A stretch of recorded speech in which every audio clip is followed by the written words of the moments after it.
यार इसका वेन्यू बदल दो यार। ये मेरे ख्याल में तो ये शार फैसल पे कहीं होना चाहिए।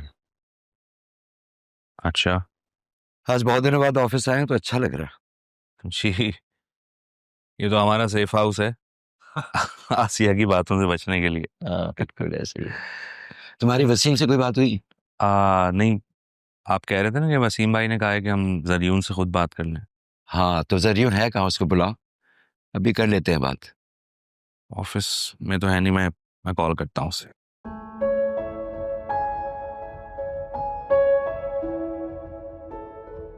हाँ जरियून, तुम ऑफिस अभी पहुंचे नहीं? पापा याद कर रहे थे तुम्हें।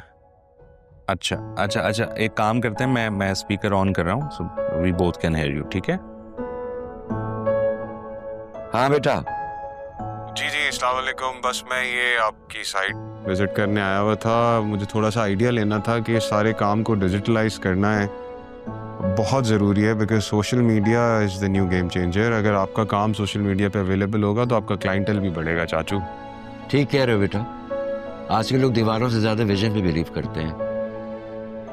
अब देखो इतनी बड़ी बात तुमने इतनी आसानी से हमें फोन पे ही समझा दी। बस मैं आप ये समझे आपका काम आसान करने ही आया हूँ। इसीलिए मैंने सोचा है कि तुम्हें वापस नहीं जाने दूंगा मैं तो रुक जाऊंगा, लेकिन डैड का क्या होगा? डैड के बगैर मैं भी नहीं रह सकता। तो जरियून, उन्हें भी यहीं बुला लेते हैं। तुम्हारी बात हुई है वसीम भाई से किस बारे में? यहाँ रहने के लिए? नहीं, मेरी डैड से बात तो नहीं हो सकी। मैंने उन्हें मैसेज छोड़ा, आई थिंक वो ट्रैवलिंग पे हैं। जैसे ही वो फ्री होंगे तो मुझे मैसेज कर लेंगे। लेकिन आपको क्या बात करनी है उनसे? हाँ बेटा, तुम्हारे बारे में कोई बात करनी थी। क्यों, मुझसे कुछ गलती हुई है क्या? नहीं बेटा नहीं, गलत कुछ नहीं किया। वो तुम्हारे रिश्ते के बारे में कुछ सजेस्ट किया था मैंने, उस बारे में बात करनी थी। रिश्ते की तो मेरी ख्वाहिश यही है कि जहाँ डैड चाहेंगे मैं वहीं शादी करूंगा। ओके ठीक है बेटा। ओके, अल्लाह हाफिज। रहा कहाँ है? रहा पापा तो कैफेटेरिया में होगी, आपके ऑफिस में। हाँ। मेरा ख्याल है कि जरियून से बेहतर लड़का कोई नहीं मिलेगा हमें, हमारे बिजनेस के लिए भी और राह के लिए भी। जी पापा। अदील, मेरे बिखरे हुए खानदान को जोड़ने में मेरी मदद करोगे? ओके पापा।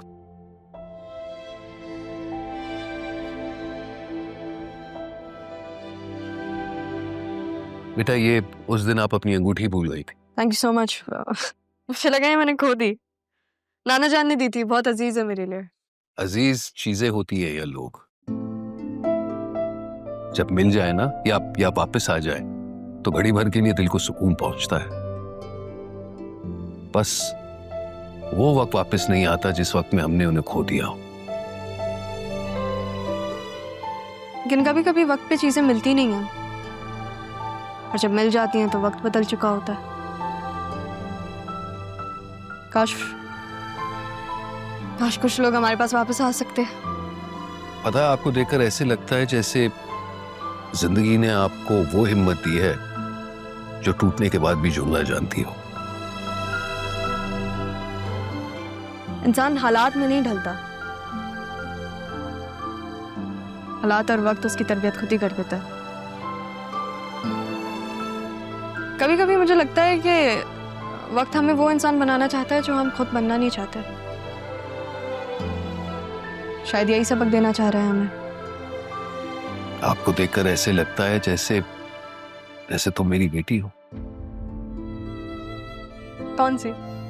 जो आपके पास है या जो नहीं है? पता है बेटा, कुछ रिश्ते जो देखे ना हो, कभी कभार इंसान बस उन्हें महसूस कर लेता है।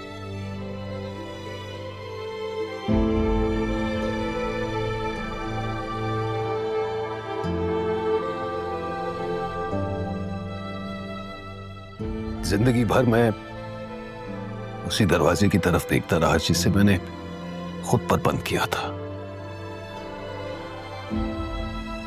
मुझे नहीं पता आपके साथ क्या हुआ था और क्यों हुआ था, लेकिन एक बात जो मैं जानती हूँ ये है कि कभी कभी जो हमारे अपने होते हैं ना, हमें खुद से दूर कर देता है। दूरियों के बाद भी वो कोई पहल नहीं करते। मैं आपकी बेटी नहीं हूँ, मगर पता नहीं ऐसा लगता है कि आपका दर्द महसूस कर सकते हैं। आपकी बेटी भी शायद आपका दर्द महसूस कर सकती हो।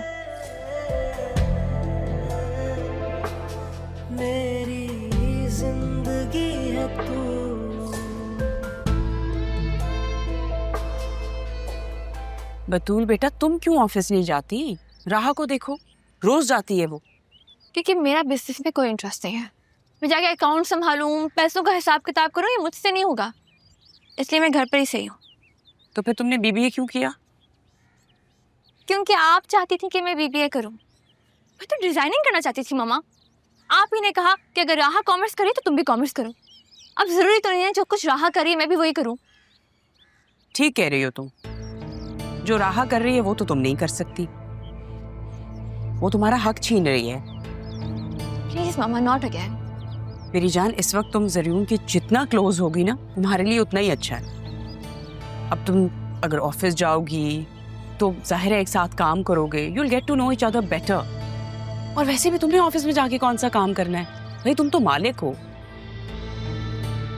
तुम्हें सिर्फ ऑर्डर करना है, काम करवाना आना चाहिए। ठीक है, मैं सोचूंगी, लेकिन फिलहाल मैं कुकिंग पे फोकस करना चाहती हूँ। हाँ तो ठीक है, खाना बनाओ।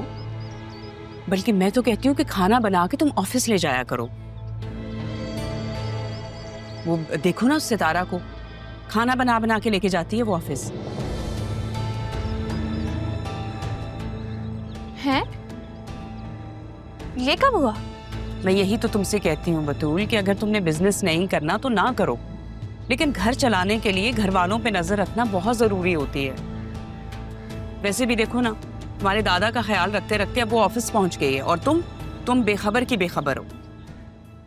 जब आप हैं ये सब देखने के लिए तो फिर मैं क्यों देखूं? तो ठीक है, फिर सब कुछ मेरी नजरों से देखो। मैं तुम्हें और जरीन को साथ देखती हूँ, लेकिन फिर कहूंगी कि सब कुछ करने के लिए तुम्हें बहुत एफर्ट करनी होगी।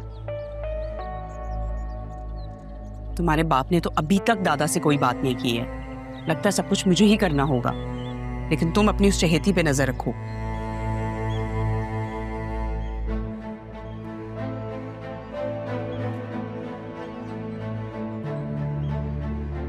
कभी कभी दिल करता है कि मामा की बातें मान लूं, लेकिन हालात वो नहीं है जो मामा देख रही हैं। राहा ने मुझे खुद कहा है कि जरीन और उसके दरमियान में कुछ नहीं है, लेकिन ये तो राहा ने कहा है ना। जरीन ने तो ऐसा कुछ नहीं कहा, मगर जरीन ने तो मुझसे भी डायरेक्ट कुछ नहीं कहा। कहीं ऐसा ना हो